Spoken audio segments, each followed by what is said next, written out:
નમસ્કાર, ગુજરાત સિક્યોર ન્યૂઝમાં આપનું સ્વાગત છે। હવે જોઈએ આજના સમાચાર। ભાવનગર જિલ્લાના માલણકા ગામે માલણકા ખોડિયાર માતાનો 58મો પાટ ઉત્સવ ભક્તિભાવ સાથે પૂર્ણ।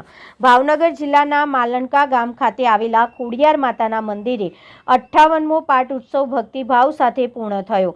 દવે પટેલ ભટ્ટ અને જસપરા શાહ પરિવારના કુળદેવી ખોડિયાર માતાના મંદિરે સવારથી યજ્ઞની શરૂઆત થઈ હતી અને વિશાળ ભક્ત સમુદાયોની હાજરીમાં બપોરના હવનનું બીડું હોમવામાં આવ્યું હતું। આ પ્રસંગે ગુજરાત અને ગુજરાત બહારથી અનેક ભક્તો દર્શનાર્થે આવ્યા હતા। મહા મહિનાની નવરાત્રી દરમિયાન દરરોજ માતાજીના પાળે ચંડી પાઠના પાઠ કરવામાં આવે છે અને પૂનમના દિવસે નવચંડી યજ્ઞનું આયોજન હોય છે। યજ્ઞના અંતે મહાપ્રસાદનું આયોજન કરવામાં આવ્યું હતું। તેમાં અનેક ભક્તોએ ઉત્સાહભેર ભાગ લીધો હતો।